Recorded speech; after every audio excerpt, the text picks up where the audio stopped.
বাংলাদেশের জন্ম হয়েছিল 1971 সালে একটা স্বাধীনতা যুদ্ধের মধ্য দিয়ে, এবং সেই স্বাধীনতা যুদ্ধের যিনি ঘোষণা দিয়েছিলেন তিনি ছিলেন শহীদ প্রেসিডেন্ট জিয়া রহমান। তারপরে তিনি যুদ্ধ করেছিলেন। আমরা হিন্দু, মুসলমান, বৌদ্ধ, খ্রিস্টান সমস্ত একসাথে দীর্ঘ 9 মাস আমরা যুদ্ধ করেছি, লড়াই করেছি। লক্ষ লক্ষ মানুষ আমাদের প্রাণ দিয়েছে এবং প্রায় 1 কোটি মানুষ উদ্বাস্তু হয়েছে, তারা শরণার্থী হয়েছে, দেশ ছেড়ে ভারতে চলে যেতে বাধ্য হয়েছে।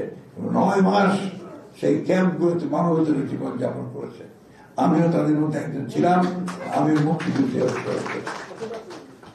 বন্ধুগণ, বিভিন্ন কারণে, সাম্প্রদায়িক কারণে, জিওপলিটিক্সের কারণে, দেশে দেশে সমস্যার কারণে, জাতিভেদ, বিভিন্ন সমস্যা, রাজনীতির কূটচক্রের কারণে আমাদের মধ্যে মানুষের অনেক বিভেদ সৃষ্টি করার চেষ্টা করা হয়েছে, আমাদের মধ্যে বিভাজন সৃষ্টি করার চেষ্টা করা হয়েছে। এটা আমরা বরাবরই আমাদের দলের যে আপনার যে দর্শন, অর্থাৎ বাংলাদেশি জাতীয়তাবাদ, সেই দর্শন নিয়ে আমরা কিন্তু বাংলাদেশে সকল ধর্মের মানুষকে একতাবদ্ধ করার কথা বারবার বলেছি। আমাদের যে ফ্রন্টের যিনি চেয়ারম্যান বিজয় বাবু বলেছেন, আমরা বাংলাদেশে আমাদের যে বাংলাদেশ জাতীয়তাবাদের যে দর্শন, সেই দর্শনের মূল কথাই হচ্ছে যে আমরা সকল ধর্মের মানুষকে নিয়ে একসাথে বাংলাদেশকে সত্যিকার অর্থেই একটা অসাম্প্রদায়িক বাংলাদেশ হিসেবে আমরা গড়ে তুলতে চাই। এখন নিশ্চয়ই আমাদের দেশের যে বেগম খালেদা জিয়ার তার 2016 সালে তিনি একটা কর্মসূচি দিয়েছিলেন ভিশন 2030, অর্থাৎ 2030 সালে বাংলাদেশকে আমরা কেমন দেখতে চাই তার উপর তিনি একটা প্রস্তাব দিয়েছিলেন অনেকগুলো। তার মধ্যে একটা প্রস্তাব ছিল যে বাংলাদেশকে তিনি একটা রেইনবো স্টেট হিসেবে দেখতে চান, অর্থাৎ রংধনু একটা রাষ্ট্র হিসেবে দেখতে চান। রংধনুটা যেখানে অনেক রং থাকে, একসাথে মিলে যায়, এটাই একটা রংধনু, অনেকগুলো রঙের একসাথে সমাহার। ঠিক একইভাবে আমাদের যে কথাটা আমরা বলি যে শত ফুল ফুটবে, সেই শত ফুলের যে একটা সৌরভ সেই বাগান থেকে বেরিয়ে আসবে, সেটাই হচ্ছে বাংলাদেশি জাতীয়তাবাদ। বন্ধুগণ, অনেক রকম ভুল বোঝাবুঝি হয়েছে, অনেক রক্তপাত হয়েছে বাংলাদেশে, অনেক বিভাজন হয়েছে, অনেক ভুল বোঝাবুঝি হয়েছে। আমরা এখন এগুলো থেকে বেরিয়ে আসতে চাই। গত 15 বছর ফ্যাসিস্ট সরকার বাংলাদেশের অর্থনীতি, বাংলাদেশের রাজনৈতিক কাঠামো সবকিছুকে প্রায় ধ্বংস করে ফেলেছে।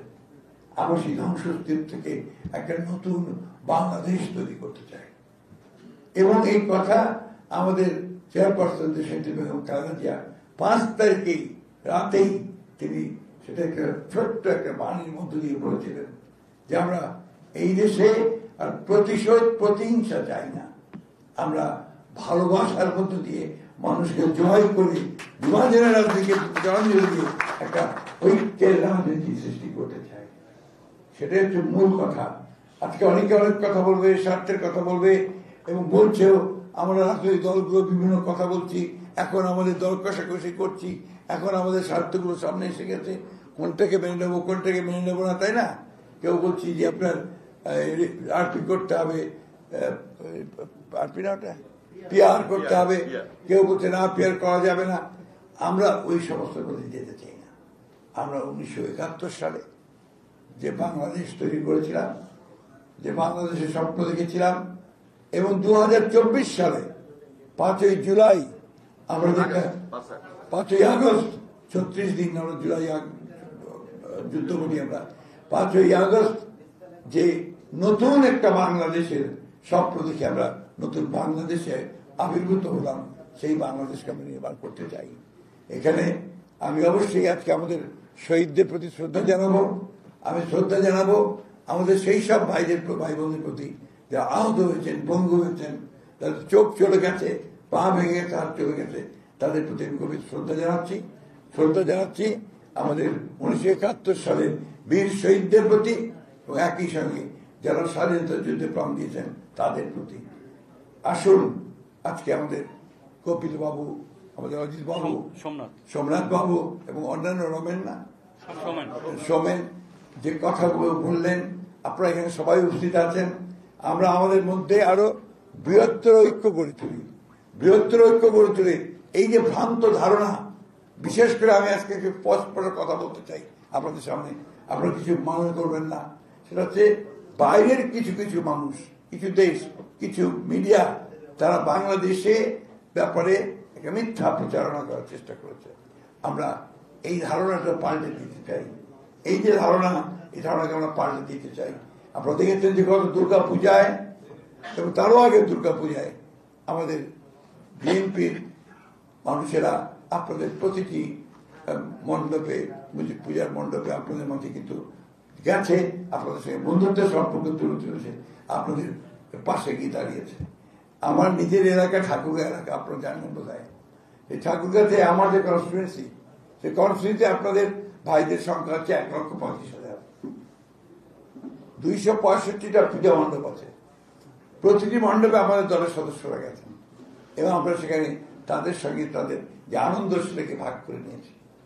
আজকে সময়টা অত্যন্ত কঠিন, আমরা বলতে আমার এত দ্বিধা নেই। কিছু মানুষ চেষ্টা করছে আমাদের যে 1971 সালের স্বাধীনতা যুদ্ধে আমরা যে দেশ তৈরি করেছি, তার যে ঐক্য সৃষ্টি করেছি, 24-এর এই বিপ্লবে যে ঐক্য সৃষ্টি করেছি, সে ঐক্যের মধ্যে ভাঙন ধরাতে চায়, বিভিন্ন রকম কথা বলে, বিভিন্ন রকম কর্ম করে ভাঙন ধরাতে চায়। আমরা অত্যন্ত সচেতন ভাবে এই ভাঙনের বিপক্ষে। আমরা বাংলাদেশে এক, আমরা সকল মানুষ এখানে যারা বাস করি ভূখণ্ডে, তারা আমরা সবাই এক এবং এই ভূখণ্ডে বসবাস করি। হিন্দু, মুসলমান, বৌদ্ধ, খ্রিস্টান এবং চাকমা, মারমা, উড়াও সবাই আমরা একই সঙ্গে শান্তি দিয়ে বসবাস করতে চাই। শান্তিতে আমাদের বিকাশ চাই।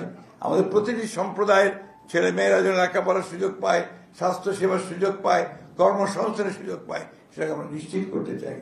আপনারা নিশ্চয়ই দেখেছেন যে আমাদের ভারপ্রাপ্ত চেয়ারম্যান সাহেব 2022 সালে যে 31 দফা দিয়েছিলেন, সেই 31 দফার মধ্যে কিন্তু এই কথাগুলো খুব পরিষ্কার করে উল্লেখ করা আছে।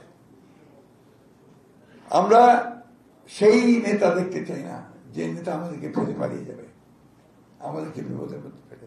আমরা সেই নেতাকে চাই যে কোনো মুহূর্তে সবাইকে নিয়ে সামনে দাঁড়িয়ে নেতৃত্ব দেবে। এই বিষয়গুলো আমরা অত্যন্ত গুরুত্বের সাথে বিবেচনা করতে চাই। আমি সেই কথা বলি, আজকে কপিল এবং সোমনাথ বাবুর সঙ্গে আমার প্রথম কথা হয়, তারপরে আমরা আলাপ আলোচনার মাধ্যমে আজকে এখানে উপস্থিত হয়েছি, এই প্রেস কনফারেন্স করছি। আমরা অতি শীঘ্র সম্ভবত 2 সপ্তাহের মধ্যেই আমাদের ইউনিভার্সিটিতে আমাকে কপিল বলেছে, সোমনাথ বাবু বলেছেন যে আমরা একটা বৃহত্তর সমাবেশ করব আপনাদের সম্প্রদায়ের মানুষদের সঙ্গে। সে বৃহত্তর সমাবেশে আমাদের ভারপ্রাপ্ত চেয়ারম্যান ভার্চুয়ালি আপনাদের সঙ্গে নিশ্চয়ই, এবং আপনাদের আমরা একটু নিশ্চয়তা দিতে পারি যে আজ থেকে, এই মুহূর্ত থেকে আপনাদের সমস্ত সুখ দুঃখের ব্যাপারে আমরা সজাগ সচেতন থাকবো। একটা অনুরোধ করবো, কপিলবাবু আছেন, সোমনাথবাবু আছেন, আপনারা আমাদেরকে জানাবেন যেন আমরা সাথে আপনাদের সাথে দাঁড়াতে পারি।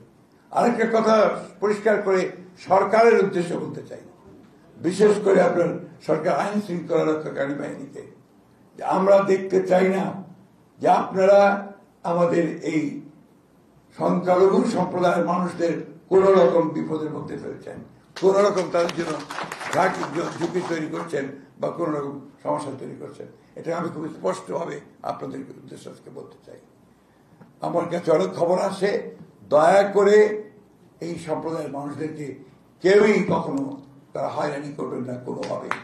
তারা আমাদের সদস্য, আমাদের ভাই, আমরা তাদের পাশে আছি এবং সমস্ত শক্তি নিয়ে থাকবো, এটা আমার পক্ষ থেকে কথা দিচ্ছি। আপনারা নিশ্চিত থাকতে পারেন এখন থেকে আপনারা নির্বান্ধব নন, আপনাদের বন্ধু আমরা, আপনাদের পাশে আমরা আছি। বক্তব্য বাড়াবো না, কারণ আপনার সময় হয়ে যাচ্ছে, একটু পরে একটা আমাদের সময় হয়ে যাবে। আমি শুধু আপনাদেরকে আবারও আন্তরিকভাবে মোবারকবাদ জানাই, শুভেচ্ছা জানাই, অভিনন্দন জানাই। বিশেষ করে আমার এই 2 ভাই, আমার 2 পাশে যে 2জন দাঁড়িয়ে আছেন, বসে আছেন, তাদের সঙ্গে আমার যদি কথা না হতো তাহলে আজকে বোধহয় আমি সুযোগ পেতাম না আপনাদের সকলের সঙ্গে এভাবে মিলিত হবার।